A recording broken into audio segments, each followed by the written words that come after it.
Love torture. ಮನೆಯಲ್ಲಿ ಸಾಕಿದ ಅನಾಥ ಹುಡುಗ ತಾನು ಪ್ರೀತಿಸಿದಂತಹ ಯುವತಿಯ ಜೊತೆ ಎಸ್ಕೇಪ್ ಆಗಿಬಿಡ್ತಾನೆ. ಇದರಿಂದ ಸಿಟ್ಟಾದಂತಹ ಯುವತಿಯ ಪೋಷಕರು ಹಿಂಸಿಸಿದ್ದು ಮಾತ್ರ ಯುವಕನ ಜೊತೆ ಯಾವುದೇ ಸಂಬಂಧ ಇಲ್ಲದ ಯುವತಿಯ ಮೇಲೆ. ಈ ಘಟನೆ ನಡೆದಿರೋದು ಬೆಂಗಳೂರಿನ ನಂದಿನಿ ಲೇಔಟ್ನಲ್ಲಿ. ಐಷಾ ಎಂಬಾಕೆಯ ಮೇಲೆ ಯುವತಿಯ ಪೋಷಕರು ಮಹಿಳಾ ಸಂಘದ ಕಾರ್ಯಕರ್ತರ ಜೊತೆ ಸೇರಿ ಅಮಾನವೀಯವಾಗಿ ಹಲ್ಲೆಯನ್ನು ನಡೆಸಿದ್ದಾರೆ. ಅಲ್ಲದೆ ಐಷಾ ತಾಯಿ ರಜಿಯಾ ಮೇಲೂ ತೀವ್ರವಾದ ಹಲ್ಲೆಯನ್ನು ನಡೆಸಿದ್ದಾರೆ. ಐಷಾ ತಾಯಿ ರಜಿಯಾಗೆ ಶಬುಲ್ ಎನ್ನುವ ಯುವಕ ಪರಿಚಯನಾಗಿದ್ದ. 3 ತಿಂಗಳಿನಿಂದ ಈತ ರಜಿಯಾ ಮನೆಯಲ್ಲೇ ಊಟ ತಿಂಡಿಯನ್ನು ಮಾಡಿಕೊಂಡಿದ್ದ. ಹೀಗೆ ರಜಿಯಾ ಮನೆಯಲ್ಲಿ ಆಶ್ರಯ ಪಡೆದ ಶಬುಲ್ಗೆ ಕೆಲವು ದಿನಗಳ ಹಿಂದೆ ಪಕ್ಕದ ಬೀದಿಯಲ್ಲಿರುವಂಥ ಹರ್ಷಿಯಾ ಅನ್ನುವ ಹುಡುಗಿಯ ಜೊತೆ ಪ್ರೇಮಾಂಕುರ ಆಗಿತ್ತು. ಅಲ್ಲದೆ ಜನವರಿ 14ನೇ ತಾರೀಕಿನಂದು ಹುಡುಗಿಯ ಜೊತೆ ಶಬುಲ್ ಪರಾರಿಯಾಗಿಬಿಟ್ಟಿದ್ದಾನೆ. ಈ ಕಾರಣಕ್ಕೆ ಹುಡುಗಿ ತಾಯಿ ರೋಶ್ನಿ ಮಹಿಳಾ ಸಂಘದ ಕಾರ್ಯಕರ್ತರ ಜೊತೆ ಸೇರ್ಕೊಂಡು ಐಷಾ ಮತ್ತು ರಜಿಯಾಳನ್ನ ಕರೆದೊಯ್ದು ಹಿಗ್ಗಾಮುಗ್ಗಾ ಥಳಿಸಿದ್ದಾರೆ. ಓಡಿ ಹೋದ ಹುಡುಗನನ್ನ ಮಾಹಿತಿ ಕೊಡುವಂತ ತೀವ್ರ ಹಲ್ಲೆ ನಡೆಸಿದ್ದಾರೆ. ಐಷಾ ಗುಪ್ತಾಂಗಕ್ಕೆ ಖಾರದ ಪುಡಿ ಹಾಕಿ ಅಮಾನವೀಯವಾಗಿ ನಡೆಸ್ಕೊಂಡಿದ್ದಾರೆ. ತಮ್ಮದೇನೂ ತಪ್ಪಿಲ್ಲ ಅಂತ ಪರಿಯಾಗಿ ಬೇಡ್ಕೊಂಡ್ರೂ ಕೂಡ ಇಡೀ ರಾತ್ರಿ ಮನೆಯೊಂದರಲ್ಲಿ ಕೂಡ ಹಾಕಿ ಐಷಾ ಮೇಲೆ ಹಲ್ಲೆ ಮಾಡಿದ್ದಾರೆ. ಸಾಲದಕ್ಕೆ ಆಕೆಯ ತಾಯಿ ರಜಿಯಾನನ್ನ ಕೂಡ ಬೆತ್ತಲಿಯಾಗಿ ನಿಲ್ಲಿಸಿ ಹಿಗ್ಗಾಮುಗ್ಗ ಥಳಿಸಿದ್ದಾರೆ. ನೊಂದ ತಾಯಿ ಮಗಳು ಈಗ ನಂದಿನಿ ಲೇಔಟ್ ಪೊಲೀಸ್ ಠಾಣೆಗೆ ದೂರನ್ನ ಕೊಟ್ಟಿದ್ದಾರೆ. ಕರ್ಕೊಂಡೋಗ್ಬಿಟ್ಟು ತುಂಬಾ ಟಾರ್ಚರ್ ಕೊಟ್ಟಿದ್ದಾರೆ ಸರ್. ಅವ್ರ ಅಕ್ಕ ಮತ್ತೆ ಇಬ್ರು ಅಕ್ಕಂದಿರು ಕರ್ಕೊಂಡೋಗ್ಬಿಟ್ಟು ನನಗೂ ನಮ್ಮ ಅಮ್ಮಂಗೆ ತುಂಬಾ ಟಾರ್ಚರ್ ಕೊಟ್ಟರು ಸರ್. ಆಟೋದಲ್ಲೇ ಹೊಡಿಯೋದು ಸ್ಟಾರ್ಟ್ ಮಾಡಿದ್ರು ಸರ್. ಹೊಡೆದ್ರು, ತಿರ್ಗಾ ಬಂದರು ಮನೆ ಹತ್ರ ಬಂದ್ಬಿಟ್ಟು ಮೆಣಸಿನ್ಕಾಯಿ ರುಬ್ಬಿಟ್ಟು ಇರೋ ಜಾಗದಲ್ಲೆಲ್ಲ ಇಟ್ಬಿಟ್ಟಿದ್ದಾರೆ ಸರ್. ಮತ್ತು ಇಲ್ಲೆಲ್ಲ ಇದು ಮಾಡಿದ್ದಾರೆ ಸರ್, ಬೆಂಕಿಯಿಂದ ಸುಟ್ಬಿಟ್ಟಿಟ್ಟಿದ್ದಾರೆ ಸರ್. ಚೆನ್ನಾಗಿ ಹೊಡೆದ್ಬಿಟ್ಟಿದ್ದಾರೆ ಬ್ಯಾಟಿಂದೆಲ್ಲ. ಯಾಸ್ಮಿನ್ ಅಕ್ಕ ಅವ್ರ ಇಕ್ಕಂದಿರಿಬ್ರು ಸರ್, ಯಾಸ್ಮಿನ್ ಮತ್ತು ತಾಸಿನ್ ಇಬ್ಬರು ಸರ್. ಆಮೇಲೆ ಪರ್ಮಿಳಮ್ಮ ಅಂತ ಒಬ್ರು ಇದ್ದಾರೆ ಅವ್ರ ಮನೆ ಮುಂದೆ, ಮುಂಬೈಯವರು. ಅವರು ಸರ್ ತುಂಬ ಕಷ್ಟ ಕೊಟ್ಟರು ಸರ್. 3 ಸೇರಿಬಿಟ್ಟು ನನಗೆ ಕಾರಲ್ಲಿ ಕರ್ಕೊಂಡೋಗ್ಬಿಟ್ಟು ಟಾರ್ಚರ್ ಕೊಟ್ಟಿದ್ದಾರೆ. ಹೊಡಿಯೋದು ಸಖತ್ ಹೊಡೆದ್ಬಿಟ್ಟಿದ್ದಾರೆ ಸರ್. ಇಡೋ ಜಾಗದಲ್ಲೆಲ್ಲ ಇಟ್ಟಿದ್ದಾರೆ ಸರ್, ಕಣ್ಣಿಗೆಲ್ಲ ಇಟ್ಟಿದ್ದಾರೆ ಸರ್. ಖಾರ ತಡ್ಕೊಳ್ಳೋಷ್ಟು ತಡ್ಕೊಂಡಿದ್ದೀನಿ ಸರ್. ನಮ್ಮ ಅಮ್ಮಂಗೂ ಬತ್ಲಿ ನಿಲ್ಲಿಸ್ಬಿಟ್ಟಿದ್ದಾರೆ ಸರ್. ಸ್ಯಾರಿ ತೆಗೆದುಬಿಟ್ಟಿದ್ದಾರೆ ಸರ್. ಆಚೆ ನಿಲ್ಲಿಸ್ಬಿಟ್ಟಿದ್ದಾರೆ ಸರ್. ಇಬ್ಬರನ್ನ ಆಚೆ ನಿಲ್ಲಿಸ್ಬಿಟ್ಟು ಬಟ್ಟೆನೇ ತೆಗೆದುಬಿಟ್ಟಿದ್ದಾರೆ ಸರ್. ಬಟ್ಟೆನೇ ಇರಲಿಲ್ಲ ಸರ್. ಮತ್ತೆ ಖಾರ ತುಂಬಿಟ್ಟಿದ್ದಾರೆ ಸರ್. ಕಣ್ಣಿಗೆ, ಮುಖಕ್ಕೆ ಎಲ್ಲದಕ್ಕೂ ಖಾರ ತುಂಬಿಟ್ಟಿದ್ದಾರೆ ಸರ್. ಅವ್ರಿಗೆ ಹೇಳ್ತಾನೆ ಇದ್ವಿ ಸರ್, ಬೇಡ ಅಂದರು. ಇಲ್ಲ ನಿನಗೆ ಗೊತ್ತು ನಮಗೆ ಗೊತ್ತಿಲ್ಲ, ಅವ್ನು ಊರಿಗೆ ಹೋಯ್ತೀನಿ ಅಂತ ಗೊತ್ತಿದ್ದ ಸರ್ ಅಷ್ಟೇ.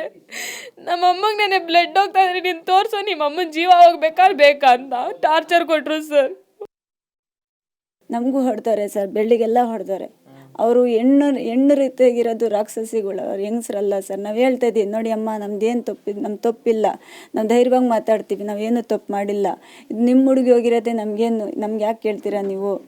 ಹೋಗಿ ಅವ್ನು ಎಲ್ಲಿ ಸಿಕ್ಕಿದ ಮೇಲೆ ಏನನ್ನ ಮಾಡ್ಕೊಳ್ಳಿ, ನಾವು ಬೇಡ ಅನ್ನಲ್ಲ. ನನಗೂ ಅವನಿಗೂ ಸಂಬಂಧ ಇಲ್ಲ. ಏನೋ ಒಂದು ಟೈಮ್ ಊಟ ಹಾಕ್ಸಿದ್ದು ಅಷ್ಟೇ ಆಗಲಿ. ನಾಯಿ ಬಂದರೂ ನಾವು ಟೈಮ್ನಾಗ ಊಟ ಹಾಕ್ತೀವಿ, ಅದು ಕಡಿ ತಿಂತದ್ದು ನಾವು ಇದು ಮಾಡೋಕ್ಕಾಗ್ತಿತ್ತ ಅಂತ ಇಷ್ಟೆಲ್ಲ ಅವ್ರಿಗೆ ಹೇಳಿದ್ದೀವಿ ಸರ್. ನಾವು ಇಷ್ಟು ಬಿಟ್ಟರೆ ನಮಗೇನು ಗೊತ್ತಿಲ್ಲ ಸರ್. ಓಕೆ, ಈ ಬಗ್ಗೆ ಮಾತಾಡೋದಕ್ಕೆ ನಮ್ಮ ಸ್ಟುಡಿಯೋದಲ್ಲಿ ಈಗ ಹಲ್ಲೆಗೊಳಗಾದಂತಹ ಯುವತಿ ಐಷಾ ಕೂಡ ನಮ್ಮ ಜೊತೆಗಿದ್ದಾರೆ. ಅವರಿಗೆ ನಮ್ಮ ಕಾರ್ಯಕ್ರಮಕ್ಕೆ ಸ್ವಾಗತ ಕೊಡೋಣ. ನಮ್ಮ ಕಾರ್ಯಕ್ರಮಕ್ಕೆ ಸ್ವಾಗತಮ್ಮ. ಓಕೆ, ಹಾಗೆ ಐಷಾ ತಾಯಿ ಆದಂಥ ರಜಿ ಅವರು ಕೂಡ ನಮ್ಮ ಜೊತೆಗಿದ್ದಾರೆ. ರಜಿ ಅವರು ನಮ್ಮ ಕಾರ್ಯಕ್ರಮಕ್ಕೆ ಸ್ವಾಗತ. ಹಾಗೆ ಇನ್ನು ಸಾಮಾಜಿಕ ಕಾರ್ಯಕರ್ತರಾದಂತಹ ಲಕ್ಷ್ಮಮ್ಮ ಅವರು ಕೂಡ ನಮ್ಮ ಜೊತೆಗಿದ್ದಾರೆ. ಅವರಿಗೂ ಕಾರ್ಯಕ್ರಮಕ್ಕೆ ಸ್ವಾಗತಮ್ಮ. ಓಕೆ, ಮೊದಲಿಗೆ ನಾನು ರಜಿ ಅವರಿಂದ ನಾನು ಶುರು ಮಾಡ್ತೀನಿ. ನೀವು ಲಕ್ಷ್ಮೀದೇವಿ ನಗರ ಅಂತ ಹೇಳಬೇಕು, ನಂದಿನಿ ಲೇಔಟ್ ಅಂತ ಹೇಳಿದ್ರೆ ಲಕ್ಷ್ಮೀದೇವಿ ನಗರ. ಅದು ಲಕ್ಷ್ಮೀದೇವಿ ನಗರ. ಓಕೆ ಅಮ್ಮ, ಓಕೆ, ಮಾತಾಡಿಸ್ತೀನಮ್ಮ. ಓಕೆ, ರಜಿ ಅವರೇ, ಏನಾಯಿತು ಘಟನೆ, ಏನಾಗಿದ್ದು? ಸರ್, ನಾವು ಒಂದು ಇದರಲ್ಲಿ ಕೆಲಸ ಮಾಡೋರು ಸರ್.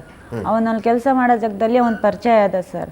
ಅವನು ತುಂಬ ದಿವಸದಿಂದ ಏನಿರಲಿ, 3 ತಿಂಗಳಿಂದ ಪರಿಚಯ ಆದ ಸರ್ ಅಷ್ಟೇ. ಆಮೇಲೆ ಅವನಿಗೆ ಮನೆ ಬಾಗಿಲು ಏನೂ ಇರಲಿಲ್ಲ. ಊಟಕ್ಕೆ ತುಂಬ ಸಮಸ್ಯೆ ಇತ್ತು ಅವನಿಗೆ. ಅದಕ್ಕೋಸ್ಕರ ಅಮ್ಮ ನನಗೊಂದು ಟೈಮ್ ಊಟ ಹಾಕಿ, ನಾನು ಇಷ್ಟು ಕೊಡ್ತೀನಿ ಅಂತ ಹೇಳ್ದೆ ಸರ್. ಒಂದು ತಿಂಗಳಿಗೋಸ್ಕರ ಆ ಥರ ಹಾಕಿ ಅಮ್ಮ, ನಾನು ಬೇಕಾದ್ರೆ ರೂಮ್ ಮಾಡ್ಕೊಂಡು ನಾನು ಬೇರೆ ಹೋಗ್ತೀನಿ ಅಂತ. ಸರಿ ಬಿಡು, ಬಡವ ಅಲ್ವಾ ಅಂತ ಹೇಳ್ಬಿಟ್ಟು ನಾನು ಮನೆಯಲ್ಲಿ ಊಟ ಹಾಕಿದೆ ಸರ್.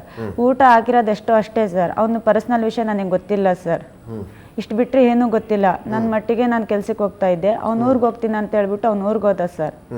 ಅಷ್ಟು ಊರಿಗೆ ಹೋಗಿದ್ದು ಏನಂತ ನಾವು ಊರಿಗೆ ಹೋಗೋಣ ಅಂತ ನಾವು ತಿಳ್ಕೊಂಡಿದ್ವಿ. ನಮ್ಮ ಮಟ್ಟಿಗೆ ನಾವು ಐದೀವಿ ಸರ್. ಯಾವ ಊರಮ್ಮ ಒಂದು? ಅವ್ರದ್ದು ಅಸ್ಸಾಂ ಅಂತ ಹೇಳ್ತಾ ಇದ್ದ ಸರ್. ಅಷ್ಟೇ ನಮಗೆ ಗೊತ್ತಿರೋದು, ಬೇರೆ ವಿಷಯ ನಮಗೆ ಗೊತ್ತಿಲ್ಲ. ಅವ್ನು ಬಂದು ಅಲ್ಲಿ ಕೆಲಸ ನಿಮ್ಮ ಮನೇಲಿ ಇದ್ದಿದ್ದು ಎಷ್ಟು ದಿನ ಇದ್ದ? ಅವ್ನು 3 ತಿಂಗಳಿಂದ ಮೂರು ತಿಂಗಳಿಂದ ಏನು ವಿಚಾರಗಳನ್ನು ಕೂಡ ಆತ ಹೇಳ್ತಾ ಇರಲಿಲ್ಲ? ಇಲ್ಲ, ಏನು ಹೇಳ್ತಿರ್ಲಿಲ್ಲ ಸರ್. ಅಷ್ಟೇ ಅಲ್ಲಿ ಬಂದು ಆಸ್ಪತ್ರೆಯಲ್ಲಿ ಕೆಲಸ ಮಾಡಿ ಅಷ್ಟೊಂದು ಬಿಟ್ರೆ ನಮ್ಗೇನು ಬೇರೆದೇನು ಗೊತ್ತಿಲ್ಲ ಸರ್ ಅವನ ಬಗ್ಗೆ ನಮಗೆ.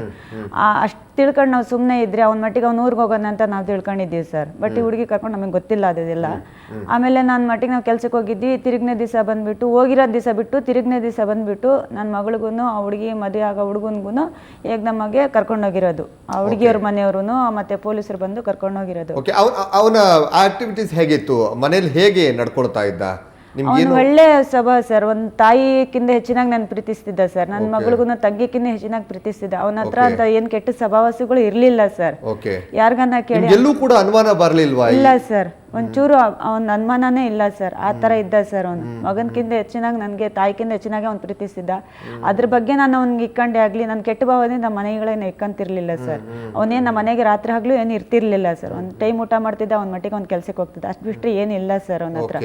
ಅದಕ್ಕೋಸ್ಕರ ನಾನು ಕೆಟ್ಟ ಸ್ವಭಾವ ಇಲ್ವಲ್ಲ, ತಾಯಿ ಅಂತ ಕರೀತಾ ಇದ್ದಾನೆ. ತಾಯಿ ಅಂತ ಎಂಥವ್ರಿಗೂ ಕರುಣೆ ಹುಡ್ತಾ ಇತ್ತು ಸರ್. ಅಂತೂ ತನ್ನಕ್ಕಿಂತ ತಪ್ಪ ಸರ್, ಹೇಳಿ ಸರ್. ಅಷ್ಟೇ ಸರ್ ನಮಗೆ ಗೊತ್ತಿರೋದು. ಮತ್ತು ನನ್ನ ಮಗಳಿಗೆ ನಮ್ಮ ಅಳಿಯನಿಗೆ ಅಳಿಯ ಹಾವರು ಕರ್ಕೊಂಡು ಹೋಗ್ಬಿಟ್ಟು ಸ್ಟೇಷನ್ನಿಗೆ ಕುಂಡಿಸ್ಕೊಂಡಿದ್ದು. ನಾನು ಆ ಟೈಮಿಗೆ ಕೆಲ್ಸಕ್ಕೆ ಹೋಗ್ಬೇಕು ಅಂತ ಹೋಗ್ತಾ ಇದ್ದೆ ಸರ್. ಏಕದಮ್ಮಾಗಿ ಅವ್ರು ಫೋನ್ ಮಾಡಿದ್ರು, ಅಮ್ಮ ನೀವೆಲ್ಲೇ ಇದ್ರು ಬರಬೇಕು ಅಂತ ಹೇಳ್ಬಿಟ್ಟು. ಯಾಕೆ ಅಂತ ನನಗೆ ಅವ್ರು ಅಲ್ಲಿ ಹೇಳಿಲ್ಲ ನನಗೆ ಈ ಥರ ಅಂತ ಹೇಳ್ಬಿಟ್ಟು. ಅಮ್ಮ ನೀನು ಬಾ ಅಂತ ಅಂದರು. ಅಷ್ಟರಲ್ಲಿ ನಮ್ಮ ಮಗಳು ಫೋನ್ ಮಾಡಿದ್ರು. ಯಾಕಮ್ಮ ಅಂತ ಹೇಳಿಬಿಟ್ರೆ, ಅಮ್ಮ ನೀನು ಬಾ ಅಂತ ಅಂದರು. ಅಷ್ಟೊತ್ತಿಗೆ ನಾನು ಎದ್ದು ಬಿದ್ದು ಮನೆ ಹತ್ರಕ್ಕೆ ಬಂದೆ. ಅಷ್ಟೊತ್ತರಲ್ಲಿ ಇವರು ಸ್ಟೇಷನ್ ಹತ್ರ ಇದ್ದರು. ಅಲ್ಲಿ ಮನೆ ಹತ್ರ ಕೇಳಿದಾಗ ಆಮೇಲೆ ನೋಡಮ್ಮ ಯಾರೋ ಹಿಂಗೆ ಬಂದು ಕರ್ಕೊಂಡು ಹೋದ್ರು ಅಂದರು. ಆಮೇಲೆ ನಮಗೆ ಹುಡುಗಿಗೆ ಫೋನ್ ಮಾಡಿದೆ, ಅಮ್ಮ ಈ ಥರ ಸ್ಟೇಷನ್ ಆಗಿದ್ದೀವಿ ಅಂದರು. ಅಲ್ಲಿಗೆ ಹೋದೆ ಸರ್. ಹೋದ್ಮೇಲೆ ಅವ್ರು ನನಗೆ ಕೇಳಿದ್ರು, ಏನಮ್ಮ ಸಮಾಚಾರ, ಏನು ಹುಡುಗಿಗೆ ನೀವು ಕಳಿಸಿದ್ರ ಅಂತೆಲ್ಲ. ಇಲ್ಲ ಸರ್, ತಪ್ಪು, ನಮ್ಗೆ ವಿಷಯ ಇಷ್ಟೇ ಗೊತ್ತಿರೋದು. ನಮ್ಮ ಮನೆಯಲ್ಲೇ ಒಂದು ಇಟ್ಕೊಂಡಿದ್ದೀವಿ ಅಷ್ಟೇ, ಊಟ ಹಾಕ್ತಿದ್ವಿ ಒಂದು ಟೈಮ್ನಲ್ಲಿ ಅಷ್ಟೇ. ಬಿಟ್ಟರೆ ಹುಡುಗಿ ಕರ್ಕೊಂಡು ನಮ್ಗೆ ಗೊತ್ತಿಲ್ಲ ಸರ್. ಅವ್ನು ಊರಿಗೆ ಹೋಗ್ತೀನಿ ಅಂತ ಹೇಳ್ದ, ಅವನಿಗೆ ಊರಿಗೆ ಹೋದ. ನಮ್ಮ ಮಟ್ಟಿಗೆ ನಾವು ಕೆಲಸ ಮಾಡ್ತಾ ಇದ್ದೀವಿ ಸರ್. ಅಷ್ಟು ಬಿಟ್ಟು ನಮ್ಗೆ ಬೇರೆ ವಿಷಯ ಏನು ಗೊತ್ತಿಲ್ಲ ಸರ್ ಅಂತ ಹೇಳಿದ್ವಿ. ಆಯಿತು ಅಮ್ಮ, ಏನೋ ಒಂದು ಅವ್ರು ನಮ್ಮ ಮಳೆಯನ್ಗೆ ಒಳಗೆ ಹಾಕೊಂಡು ಹುಡುಗ ಬರೋವರೆಗೂ ನಾವು ಹುಡುಗನ ಕಳಿಸಲ್ಲ ಅಂತ ಹೇಳಿದ್ರು. ಸರಿ ಆಯಿತು ಬಿಡಿ ಅಂತ ಹೇಳ್ಬಿಟ್ಟು ಸುಮ್ಮನೆ ಆದ್ವಿ. ನಾವು ಬಂದ್ವಿ ಈಚೆ ಕಡೆಗೆ. ನೀವು ಹೋಗ್ಬಿಟ್ಟು ಹುಡುಗಂದು ಪತ್ತೆ ಮಾಡಿ ಅಮ್ಮ ಅಂತ ಅಂದರು. ಆಯಿತು ಸರ್ ಅಂತ ಬಂದು. ಆಮೇಲೆ ಅವರು ಹುಡುಗಿಯವ್ರ ಕಡೆ ಇದ್ರಲ್ಲ, ಅವರು ಅಣ್ಣ ತಮ್ಮಗಳಿಬ್ರು ಮತ್ತು ಮಗಳು ಸೊಸೆ ಇಬ್ಬರು ಇದ್ದರು.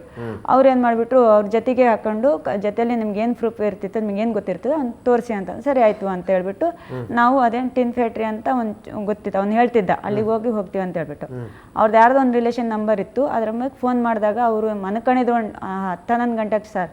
ಮನಕಣಿದ್ರಲ್ಲ, ಅವಾಗ ಫೋನ್ ನೀಟಾಗಿ ಗೊತ್ತಾಗಿಲ್ಲ. ಅಲ್ಲೇ ಹೋಗ್ಬಿಟ್ಟು ಡೈರೆಕ್ಟಾಗಿ ಮಾತಾಡೋಣ ಅಂತ ಹೇಳ್ಬಿಟ್ಟು ಅವರು ಹುಡುಗಿಯವ್ರ ಕಡೆಯವ್ರಿಗೂ ಕರ್ಕೊಂಡು ಹೋದಿವಿ ಸರ್. ಹೋದ್ಮೇಲೆ ಏನಾಯ್ತು, ಅಲ್ಲಿ ಹೋದ್ಮೇಲೆ ಅವರು ಸ್ವಿಚ್ ಆಫ್ ಮಾಡ್ಕೊಬಿಟ್ರು ಸರ್. ಯಾರು? ಅವರು ರಿಲೇಷನ್ ಅವರು ಸ್ವಿಚ್ ಆಫ್ ಮಾಡ್ಕೊಂಡ್ರು. ಹಂಗೆ ಮಾಡಿದ ತಕ್ಷಣ ನಾವೇನು ಮಾಡೋಕ್ಕಾಗ್ತೈತೆ, ವಾಪಸ್ ಬರಬೇಕಲ್ವಾ. ವಾಪಸ್ ಬಂದಾಗ ಬೆಳಕು ಅರಿತಿತ್ತು ಅಲ್ಲ ಸರ್. ಅರಿದ್ಮೇಲೆ ಏನೋ ಒಂದು ಮಾಡೋದಾಗ್ತಿತ್ತಲ್ವಾ. ಗೊತ್ತಿದ್ದು ನಾವ್ ಏನಿದ್ರು ನಾವ್ ಹೇಳ್ತೀವಿ, ಬಚ್ಚಿಕಣದ್ ಏನೈತೆ. ಹುಡುಗಿ ಮನೆಯವ್ರ ಜೊತೆ ಹೋಗಿದ್ರಿ? ಹುಡುಗರ್ಗೆ ಹೋಗಿ ಸಿಗಿಲ್ಲ ಸರ್.